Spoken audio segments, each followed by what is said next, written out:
শুভ সকাল। প্রতিদিনের pre market আপডেটে আপনাদের স্বাগতম। সূচক টানা 3 দিন ধরে ইতিবাচক স্থানে রয়েছে। গতদিন 12.32 পয়েন্ট বা 0.24% বৃদ্ধি পেয়ে 5238 পয়েন্টে দাঁড়িয়েছে।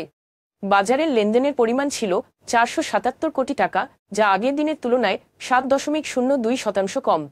রপ্তানি উন্নয়ন ব্যুরো তথ্য অনুযায়ী নভেম্বর মাসে বাংলাদেশের রপ্তানি টানা চতুর্থ মাসে বৃদ্ধি পেয়েছে, যা গত বছরের তুলনায় প্রায় 16% বেড়ে $4.11 বিলিয়ন হয়েছে।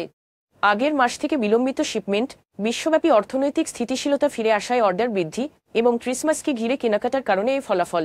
গার্মেন্টস শিল্পের রপ্তানি আয়ের 80% বেশি।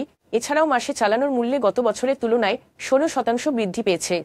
Bangladesh securities and exchange commission confidence সিমেন্টের ব্যবস্থাপনা পরিচালক, প্রধান আর্থিক কর্মকর্তা এবং কোম্পানি সচিবকে তার অফিসে উপস্থিত হওয়ার জন্য তলব করেছে।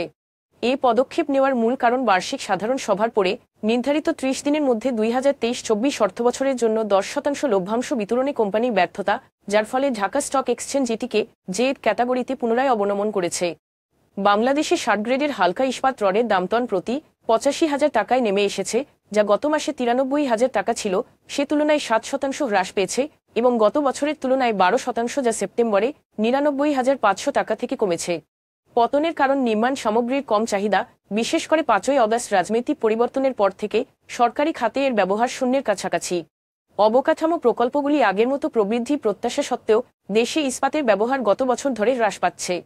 Bangladesh securities and exchange commission তালিকাভুক্ত ওষুধ সরবরাহকারী অ্যাক্টিভ ফাইন কেমিক্যালস লিমিটেডের অভিযোগে অনিয়মের তদন্ত শুরু করেছে।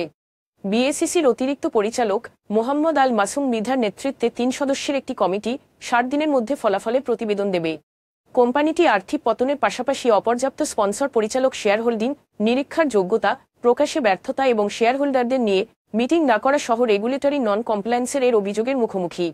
তদন্তের লক্ষ্য এই সমস্যাগুলি সত্যভাবে মোকাবেলা করা। এখন এ পর্যন্তই। বিকেলে আবারও আসছি ডেইলি মার্কেট আপডেট নিয়ে। সে পর্যন্ত আমাদের সঙ্গেই থাকুন। ধন্যবাদ।